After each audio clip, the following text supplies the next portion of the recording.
So I got diagnosed with Parkinson's about 7.5 years ago. It actually occurred about a year before that, and it was overnight. It was sudden.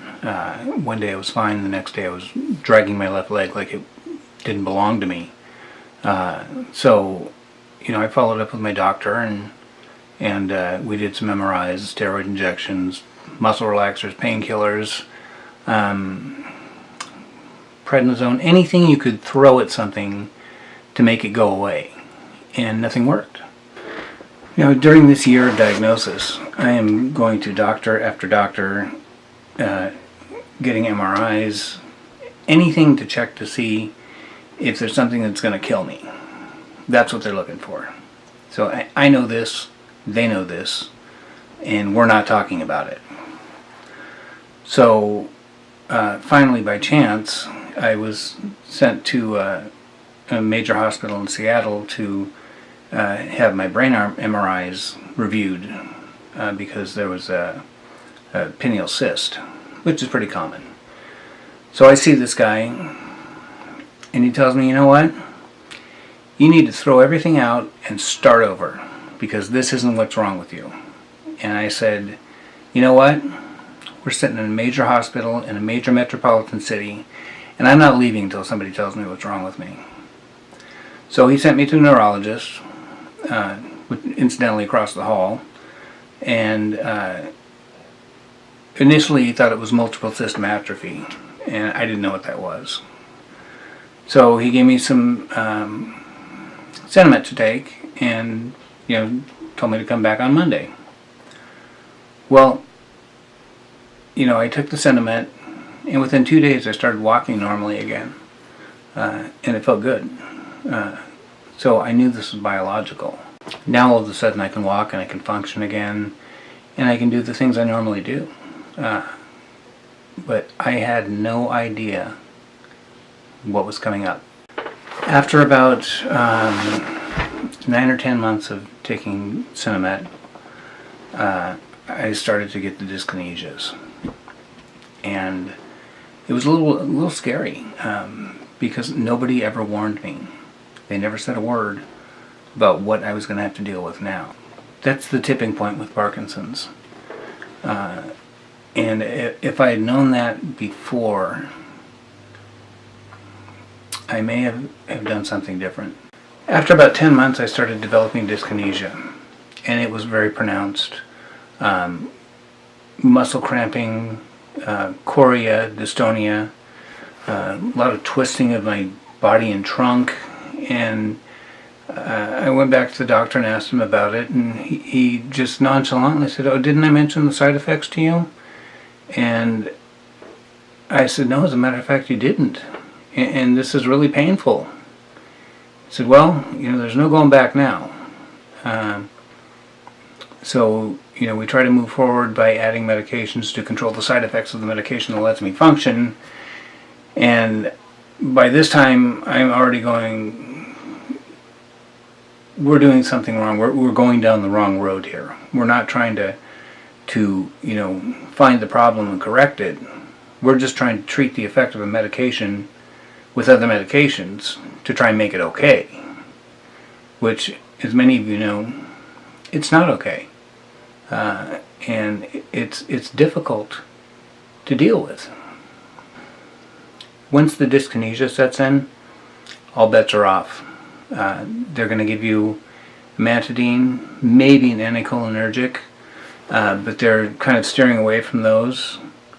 So, you're going to a doctor and you're talking about your symptoms and what's going on with you, and you've tried some different medications and things work, and you tell them what works, but they give you the medication that is part of a protocol. The side effects actually disrupt your life more than the disease itself does. And you don't realize that when you're put on medication and it helps, because you just want to feel better. And personally, the diagnosis of Parkinson's for me wasn't upsetting. I was kind of thankful for it because I knew I wasn't just going to wither away and die within 6 months or keel over. it was a kind of a new lease on life, because now we've got this new thing that we have to deal with, and it's challenging. It's very challenging. There's a lot of things that you have to change in your life, and I learned the worst thing you can do with Parkinson's is not to do anything. You have to do something. You have to actively control it. And it's a complicated mess when it comes to managing your medications and what you eat and where you go and what you do.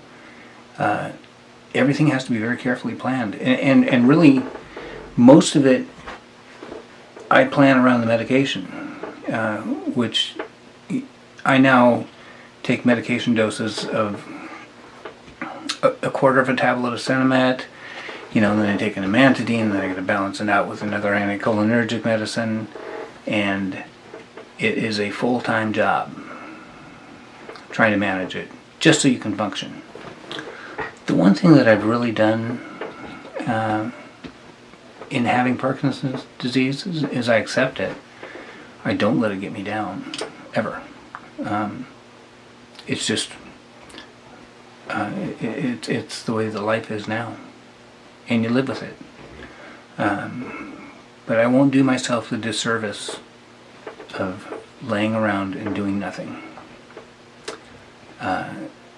We go through these problems with the medication, with the dyskinesias, the freezing up. The freezing up is worse than anything you can imagine, because you can't sit, you can't lay down, you can't do anything. You just want to squirm out of your skin because you're frozen and you can't control your body. And it is frustrating. So the freezing episodes aren't as bad as the dyskinesias on a pain scale. It's just a massive frustration that you can't get up and get out of bed. So the first thing I do when I feel like I'm freezing up is I get up and start moving around. And it can be painful, it can be frustrating, but it seems to make your medication take effect faster and give you a better balance so that you can actually function.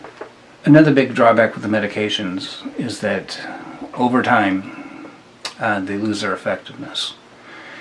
With the exception of Cinemet, carbidopa-levodopa tends to work all the time, but your side effects become more pronounced in smaller doses. They give you, medications to counter the dyskinesia, and there are only a few medications that work. Amantadine's one of them,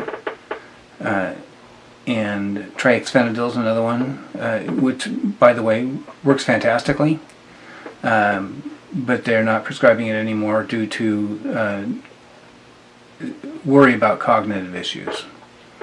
There's biparidine.